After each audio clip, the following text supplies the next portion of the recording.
Buzzed and Hooked, a student's guide to nicotine and caffeine. It started the week before midterms, the week every college student silently agrees to stop sleeping, start panicking, and live on caffeine. I was sitting in the campus cafe surrounded by laptops, half-finished essays, and the sweet smell of collective anxiety.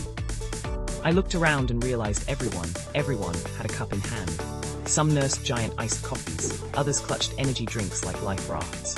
A few stepped outside between sips to vape under the no smoking sign. I remember thinking, we call this studying, but it looks a lot like self-medication. Why we reach for stimulants. Both nicotine and caffeine belong to the same broad drug category, stimulants. Stimulants don't make you smarter or happier, they simply speed up the central nervous system. They make your neurons fire faster, your heart beat harder, and your focus sharpen, at least for a while. They work by tweaking one of the brain's most ancient chemical systems, adenosine and dopamine.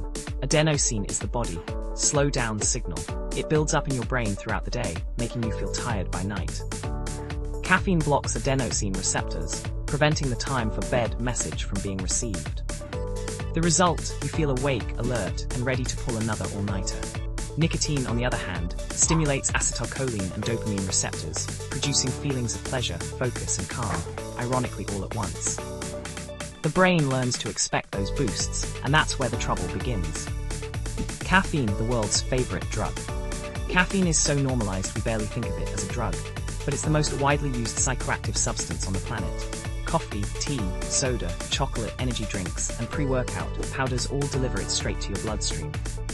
For most adults, caffeine feels harmless. It wakes you up, helps you focus, and fuels those long study sessions.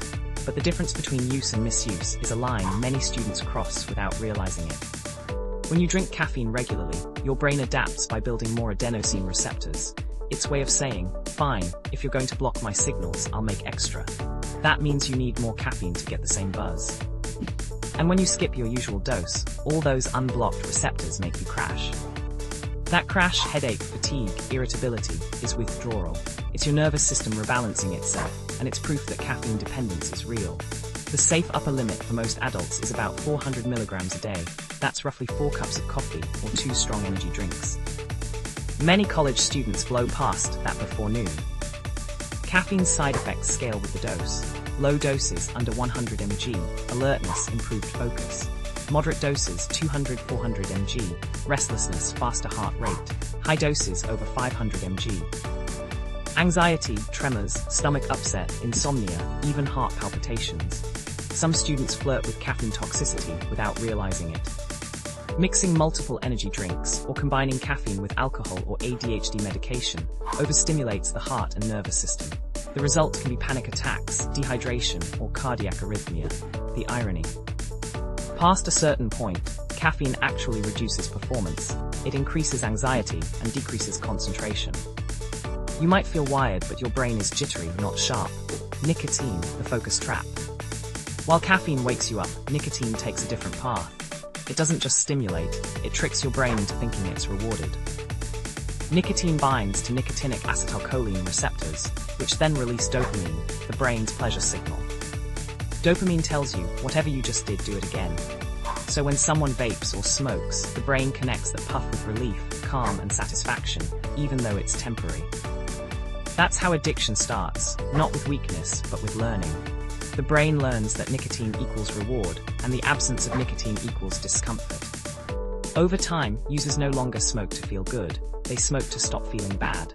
Vaping has supercharged this problem. Cigarettes deliver around 1 milligram of nicotine per stick. A single vape pod, like those sleek USB-shaped ones, is equivalent to a full pack of cigarettes. Many students don't realize they're consuming 20 times what their grandparents ever did. Nicotine also spikes epinephrine, the same chemical your body uses in fight or flight. That's why a hit makes your heart race and your hands tremble slightly. Combined with caffeine, this effect amplifies, 2 stimulants doubling the same system. Short-term, nicotine feels like concentration fuel. Long-term, it damages the very body it energizes. It constricts blood vessels, raises blood pressure, and strains the heart. Over months and years, that repeated constriction increases risk of stroke, heart disease, and lung problems. And despite the healthier reputation, vaping isn't safe. The aerosols contain heavy metals like nickel and lead, plus ultrafine particles that burrow into lungs. EVALI, e-cigarette or vaping-associated lung injury, sent thousands of young people to hospitals in 2019. Tolerance, dependence, and withdrawal. Both nicotine and caffeine follow the same three-step pattern. Tolerance, dependence, and withdrawal.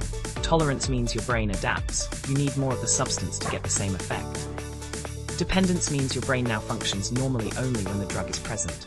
Withdrawal is what happens when it's not. Nicotine withdrawal can start within hours. Irritability, trouble concentrating, headaches, anxiety, intense cravings. That's why people say quitting is hardest after 3 days. The body is recalibrating its reward systems. Caffeine withdrawal is milder but still real. Fatigue, headaches, depressed mood, brain fog. Students often mistake this for laziness and just reach for another cup. That's how the cycle feeds itself. Learning, behavior, and reinforcement.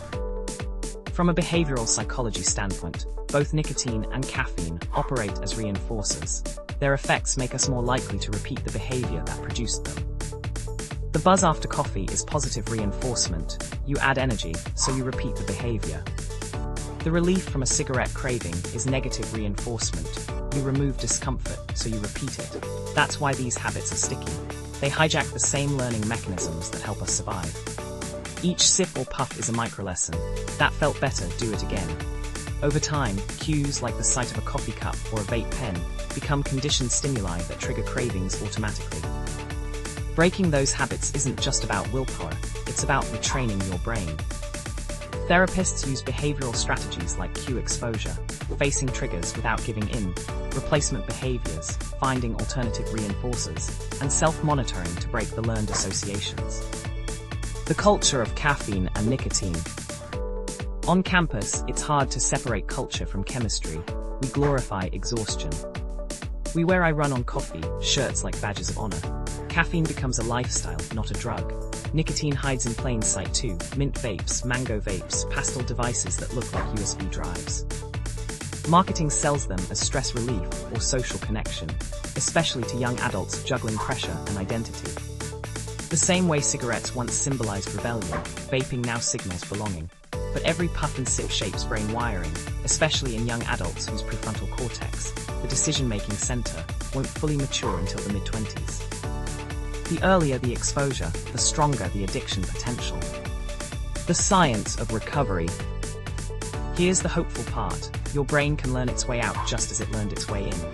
Neuroplasticity, the brain's ability to rewire, means recovery is possible for both caffeine overuse and nicotine addiction. Nicotine replacement therapies, patches, gum, lozenges deliver smaller, controlled doses to wean the body off dependence. Medications like bupropion and varenicline target dopamine systems to reduce cravings. Cognitive behavioral therapy teaches people to break cue-reward chains and build healthier routines. For caffeine, gradual reduction works best, cutting intake by 25% each week to avoid withdrawal headaches. Replacing half your caffeine drinks with water or herbal tea helps, too. Sleep hygiene, hydration, and natural light are better energy boosters than any stimulant. The brain takes time to rebalance, but it does. Dopamine levels normalize, energy and focus return naturally. The first week feels brutal, the second awkward, the third freeing. Reflections in the coffee cup. The week after finals, I decided to run a small experiment on myself. No caffeine, no vapes, just water and sleep. Day 1, I had a pounding headache and kept dozing off. Day 2, I snapped at everyone. Day 3, I felt calmer than I had in months. By the end of the week, my sleep schedule had reset, my focus felt cleaner, and my anxiety was down. I still loved the ritual of coffee, but I learned to enjoy it as flavor, not fuel. That's when I finally understood what my professor meant when she said, drugs don't just change your brain chemistry, they change your learning. Both caffeine and nicotine teach dependence by rewarding exhaustion and stress. Breaking the habit isn't just quitting, it's unlearning that lesson. Now when I walk through campus, I still see the caffeine cups and the vape clouds, but I also see students stretching, laughing, breathing fresh air. A new generation of learners figuring out that energy isn't something you borrow, it's something you build. So if you ever wonder why your 5th coffee isn't working or your vape helps you focus, but leaves you anxious, remember this, the brain isn't your enemy, it's your best student. Teach it balance and it learns resilience. And maybe, just maybe, that's the kind of high worth keeping.